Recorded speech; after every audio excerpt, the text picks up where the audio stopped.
Belum selesai dengan varian Delta, dunia kini digemparkan dengan varian baru virus corona, yaitu B1.1.529 atau yang dikenal sebagai Omicron.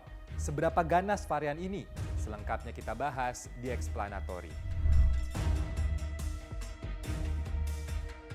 Varian Omicron atau yang nomor ilmiahnya B1.1.529 pertama kali ditemukan tanggal 9 November 2021 di Afrika Selatan.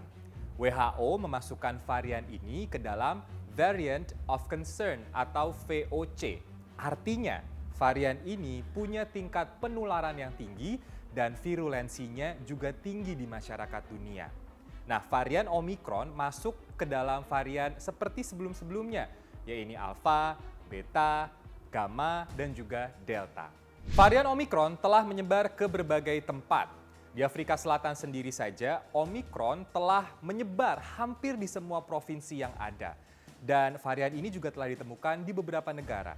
Sebut saja Inggris, Jerman, Belanda, Belgia, Italia, Botswana, Israel, sampai ke Hong Kong. Sampai dengan saat ini memang belum banyak penelitian tentang varian Omicron di seluruh dunia. Ada beberapa peneliti yang menyebut bahwa varian ini jauh lebih menular sampai dengan 500% dibandingkan dengan varian sebelumnya dari virus corona. Hal ini disebabkan karena ada lebih dari 30 protein of spike dari varian Omicron, jumlah yang tidak lazim dari virus corona. Selain itu ada laporan juga dari dokter di Afrika Selatan yang menyebut bahwa pasien varian Omicron tidak mengalami gejala anosmia ataupun demam tinggi. Mereka justru mengalami kelelahan yang sangat hebat. Walaupun sampai dengan saat ini klaim-klaim tersebut juga belum dikonfirmasi oleh WHO. Lalu bagaimana dengan efikasi vaksin yang sudah ada dan telah dipakai di dunia saat ini? Belum ada jawaban jelas baik dari produsen Pfizer maupun produsen Moderna tentang efikasi vaksin terhadap varian Omicron. Namun mereka mengatakan akan segera melakukan uji klinis pada varian baru ini. Tapi sih sebenarnya hasilnya bisa saja efektif dan tidak efektif. Kalaupun efektif, bisa jadi efikasinya turun seperti pada varian sebelumnya, yaitu Delta. Ada satu peneliti yang bilang, salah satu langkah yang bisa dilakukan saat ini adalah memberikan booster vaksin kepada warga dunia yang sudah divaksin sebelumnya untuk menurunkan resiko parah dari varian Omicron. Untuk mencegah masuknya varian Omicron ke Indonesia, pemerintah telah melarang kedatangan WNA dari 11 negara, termasuk juga WNA lain yang punya riwayat bepergian 14 hari terakhir ke 11 negara tersebut.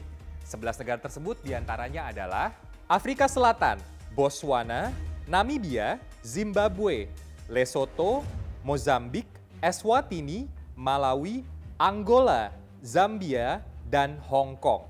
Jumlah tersebut kemungkinan juga bisa bertambah seiring dengan ditemukannya kasus-kasus Omicron di negara-negara lain. Nah, untuk warga negara Indonesia yang pernah bepergian ke 11 negara tersebut, mereka boleh masuk ke dalam negeri, tapi harus karantina dulu selama 14 hari. Munculnya varian-varian baru dari virus corona adalah keniscayaan, alias bakal pasti terjadi. Selama masih ada penularan virus corona di seluruh dunia, bakal mungkin terjadi munculnya varian baru pada inang-inang yang baru juga. Hal ini menegaskan pentingnya penegakan protokol kesehatan sehari-hari dalam kehidupan kita. Rajin-rajin pakai masker, rajin-rajin bersihin tangan, rajin-rajin ngindarin kerumunan, dan perluas cakupan vaksinasi. Stay happy, stay healthy. Bye.